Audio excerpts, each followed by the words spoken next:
Listen, man, it's your boy Crypto Heavy coming to you live. One of the questions I get all the time is where do I go and get crypto?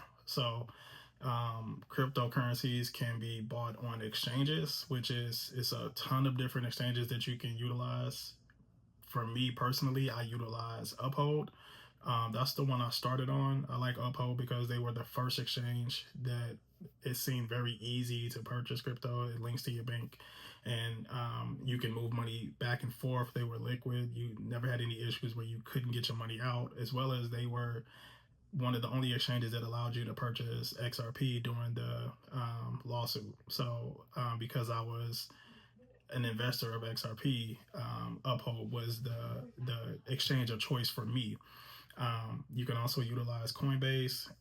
Coinbase has been around since the beginning, and it's really just a preference. Again, I have assets in Coinbase, and I have the majority in Uphold, but my thought process behind it is you want to have multiple exchanges where you have money in these exchanges. That way, if one goes down, that's not all your eggs in one basket.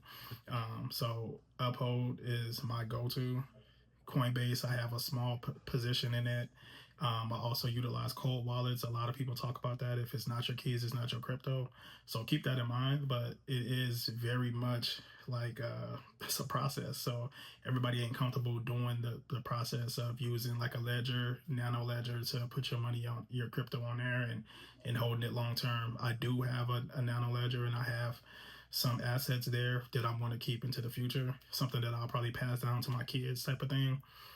But it's just a small position because, as the currencies go up, the digital assets go up during the bull run, I want to be able to pull some profit. So like, that's my thesis.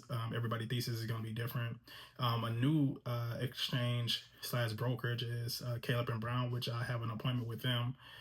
Once I get more information on that, I'll do a video about it. But like, they're more of a institutional type of exchange where they hold you have an actual brokerage and you can call that person, and it's like more personable. The reason why I'm going to put some assets into that is that as the bull run starts to take effect and these exchanges start to lose liquidity, if you have a place like a brokerage where you can have limits, so if it reaches this amount, that amount, you can pull profits, it'll automatically do it, and you have somebody that you can actually call to make that happen.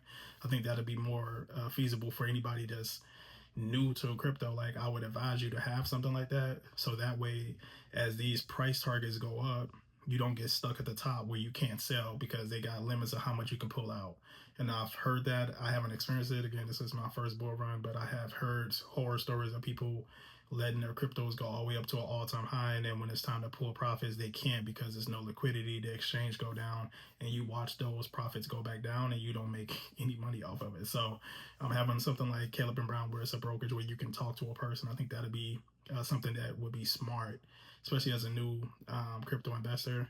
I would advise you to set an appointment up, talk to them, go through the process, and see what's the best options for you, because I think that'd be something that'd be beneficial, so that you can take the emotions out of it and just have limits set already. Like, if it's going to be XRP at $5, then it's automatic. It does it. You don't have to make that decision. Your brokerage already knows if it gets there, you selling X amount out. So, but that's what I'm using. So Uphold, super easy, super transparent. Coinbase has been around for forever. And then Caleb and Brown is going to be my new one. And again, if you want to do cold wallets, it's influencers out there who can walk you through the steps of how to do that. It is a process, like I said, but it is doable. But it's, again, not your keys, not your cryptos is the motto. But I think as we go into this new innovation of crypto and these institutions get involved, then we got to do something a little different. If you guys like the video, like, subscribe, share it out far and wide, please. Again, try to continue to bring in contact for you guys, for the new crypto investors, so we can finish this journey out together. Peace.